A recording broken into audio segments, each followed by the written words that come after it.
Welcome करती हूँ आपको एक herbalist approved skin care series में। इस सीरीज़ में आपको जो भी रेमेडीज़ मिलेंगी वो एक हर्बलिस्ट से अप्रूव्ड होंगी और ये काफ़ी लोगों के ऊपर ट्राइड और टेस्टेड होंगी। इस वीडियो को आपने एंड तक ज़रूर देखना है क्योंकि इस वीडियो में आपको वो रियलिस्टिक इन्फॉर्मेशन मिलेगी जिसे आजमा कर आप अपनी स्किन को साफ़ कर सकते हैं और एक्नी से हमेशा के लिए छुटकारा हासिल कर सकते हैं। तो एक्नी हमारे पास white heads, black heads, red bumps, pus वाले पिंपल्स और सिस्टिक एक्नी की सूरत में ज़ाहिर होती है। हर एक के ऊपर डिफरेंट किस्म की एक्नी होती है। बहुत ही कम लोग होंगे जिनके फेस पे ऐसी कोई भी अलामत ना हो। एक हर्बलिस्ट के मुताबिक सबसे ज़्यादा पेशेंट्स उनके पास एक्नी के ही आते हैं। एक्नी से छुटकारा हासिल करना आसान नहीं है क्योंकि बाहर हमारे इन्वायरमेंट में हर तरफ पोल्यूशन है।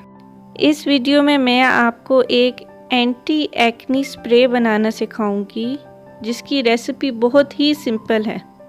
और वो क्यों सिंपल है? क्योंकि एक्नी वाली स्किन बहुत सारे इंग्रेडिएंट्स टॉलरेट नहीं कर सकती। तो ये स्टेप 1 है और ये मैं आपको बनाना सिखाऊंगी और उसके साथ साथ इसका यूज़ करने का स्पेसिफिक तरीका भी बताऊंगी। इंटरनेट और वेबसाइट और यूट्यूब इस तरह की बहुत सारी रेसिपीज़ से भरा हुआ है, लेकिन इन रेसिपीज़ को ठीक तरह से यूज़ कैसे करना है वो आप नहीं जानते। तो ये हर्बलिस्ट ने हमें क्या एडवाइस दी है ये मैं आपको बताती हूँ। तो इसकी रेसिपी का आप स्क्रीनशॉट ले सकते हैं। इसका फर्स्ट इंग्रेडिएंट एलोवेरा है। एलोवेरा एक मिरेकल प्लांट है, हम सब जानते हैं, लेकिन कई लोगों को एलोवेरा यूज़ करने से स्किन इरिटेशन हो जाती है। उसके 2 रीज़न्स हैं। फर्स्ट रीज़न तो ये है कि वो एलोवेरा ऑर्गेनिकली नहीं ग्रो किया जाता। उसके अंदर ऐसे फर्टिलाइज़र्स डाले जाते हैं जिसकी वजह से वो जल्दी ग्रो करता है और उसके अंदर वो न्यूट्रिएंट्स नहीं होते जो कि होने चाहिए। सेकेंडली, एलोवेरा के अंदर एक येलो कलर का जूस होता है जो कि स्किन को इरिटेट करने का बायस बनता है। तो ये इस तरह के एलोवेरा के प्लांट्स मेरे घर में हैं और इनको मैंने ऑर्गेनिकली ग्रो किया है। इनके अंदर कोई केमिकल, कोई स्प्रे नहीं किया गया, इसलिए ये ग्रो करने में काफ़ी ज़्यादा टाइम लेते हैं। तो मैंने इसका एक लीफ काटा है और मैंने इसको किसी भी प्याले में इस तरह से वर्टिकल रख लिया। आपने लीफ को बहुत नीचे तक नहीं काटना बल्कि थोड़ा सा ऊपर से काटना है और उसकी जो लीफ की जो ऊपर वाली जो टिप है आपने वो भी काट देनी है। कुछ देर के बाद इस लीफ के अंदर से तमाम येलो सब्सटेंस निकल जाएगा और अब आप इस एलोवेरा के लीफ को वॉश करके काट सकते हैं। एलोवेरा विटामिन सी से भरपूर होता है। इसके अंदर 20% विटामिन सी की कॉन्सेंट्रेशन होती है।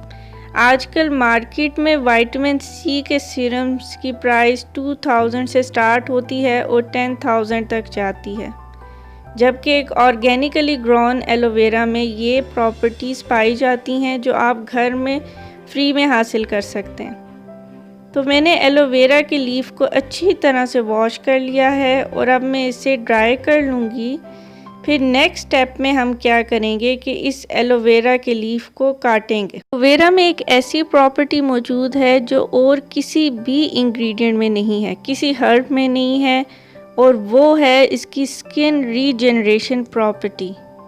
एलोवेरा आपकी स्किन को रिन्यू कर सकता है।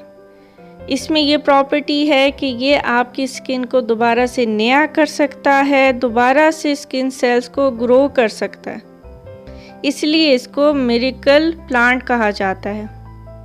इवन इस बात का भी प्रूफ मिलता है कि ओल्ड एज में क्लियोपेत्रा जो कि ब्यूटी का सिंबल समझी जाती थी वो भी एलोवेरा को रेगुलरली यूज़ करती थी। हमारा जो सेकंड इंग्रेडिएंट है वो है रोज़ वाटर। तो रोज़ वाटर को आप इजीली घर में बना सकते हैं।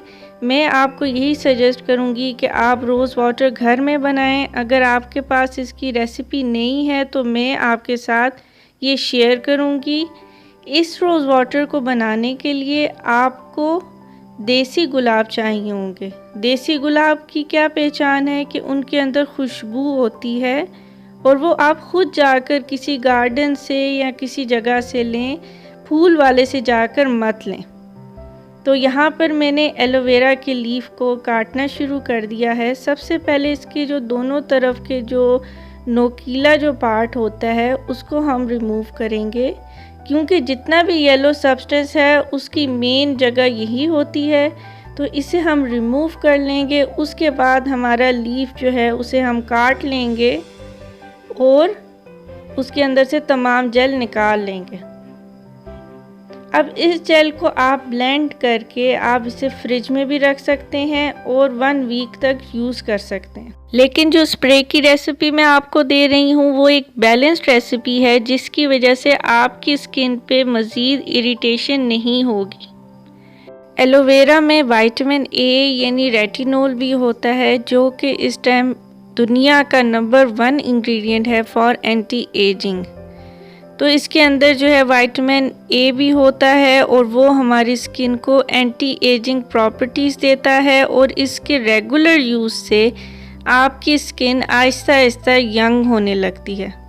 इवन आपकी एज 50 इयर्स भी हो तब भी आप आहिस्ता आहिस्ता आपकी अपनी स्किन को बेहतर बना सकते हैं और अपनी स्किन को यूथफुल बना सकते हैं। लेकिन एलोवेरा को उसकी रेकमेंडेड क्वांटिटी के मुताबिक ही यूज़ करना चाहिए, क्योंकि अगर हम इसे सुबह दोपहर शाम लगाना शुरू कर देंगे तो ये उल्टा हमारी स्किन को मज़ीद ख़राब कर देगी।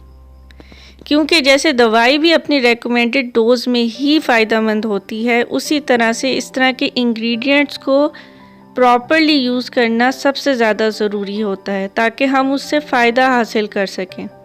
तो यहाँ पर मैंने ऑर्गेनिक रोज़ वाटर लिया है और ऑर्गेनिक रोज़ वाटर के अंदर मैंने रोज़ पेटल्स, जो कि देसी गुलाब की पत्तियाँ हैं, उनको मैंने अंदर डाल के इन्फ्यूज़ किया है और साथ साथ इसके अंदर वीट ग्रास जिसका हम कहवा बनाते हैं, उसको भी इसके अंदर डाल के इन्फ्यूज़ किया है। तो इन 2 इंग्रेडिएंट्स को रोज़ वाटर के अंदर डालकर आप पूरे दिन के लिए रख दें ढाँप के फ्रिज में। तो 1 दिन के बाद जब आप उसे निकालेंगे तो वो इन्फ्यूज़ हुआ होगा। तो यहाँ पर मैं इसके अंदर लास्ट इंग्रेडिएंट जो डाल रही हूँ वो है टी ट्री एसेंशियल ऑयल। ये एक्नी के लिए एक बहुत ही बेस्ट इंग्रेडिएंट माना जाता है, क्योंकि ये स्किन को सूथिंग के साथ साथ पोर्स को अनक्लॉग करने में बहुत फ़ायदेमंद रहता है। तो यहाँ पर इसकी जो डोज़ आपने यूज़ करनी है वो सिर्फ 4 ड्रॉप्स होने चाहिए। रोज़ वाटर हमारे पास 1 कप होगा। रोज़ पेटल्स जो हैं वो आप हैंडफुल ले सकते हैं। वीट ग्रास जो है आप 1 स्पून ले सकते हैं और एलोवेरा जेल हमारे पास 3 स्पून है। तो अब इस मिक्सचर को हम ब्लेंड कर लेते हैं और फिर मैं आपसे मिलती हूँ और फिर मैं आपको बताऊँगी कि इसको आपने कैसे यूज़ करना है। तो मैं इसे ब्लेंड कर चुकी हूँ। मैं आपको फिर से बता दूँ कि इसे आपने ओवर यूज़ नहीं करना है, जितना मैं आपको बताऊँगी आपने उतना ही यूज़ करना है। तो जिनके फेस पे बहुत ज़्यादा एक्नी है उन्होंने इस स्प्रे को सिर्फ दिन में 1 दफ़ा यूज़ करना है। इसे फ्रिज के अंदर रखें, फ्रिज से बाहर निकालें और अच्छी तरह शेक करें बॉटल को और उसके बाद स्प्रे कर लें। फर्स्ट 2 डेज़ आपने इसको सिर्फ 1 दफ़ा ही अपनी फेस और नेक पे स्प्रे करना है। 2 डेज़ के बाद आप इसे दिन में 3 दफ़ा स्प्रे करना स्टार्ट कर देंगे। इसके यूज़ के बाद आप कोई भी माइल्ड सा मॉइस्चराइज़र यूज़ कर सकती हैं, या मैं आपको कुछ स्पेसिफिक एंटी एक्नी मॉइस्चराइज़र बनाना सिखाऊंगी नेक्स्ट क्लास में। तो आप उस वीडियो को ज़रूर देखिएगा, क्योंकि आपको बहुत वैल्यूएबल इंफॉर्मेशन मिलेगी जो कि आपकी स्किन की तमाम प्रॉब्लम सॉल्व कर देगी। तो अगर आपने मेरे चैनल को अभी तक सब्सक्राइब नहीं किया तो ज़रूर कर दें, क्योंकि इस चैनल पे मैं आपके पास सबसे बेस्ट इंफॉर्मेशन लेकर आऊँगी। अपना बहुत ख्याल रखिएगा। अल्लाह हाफ़िज़।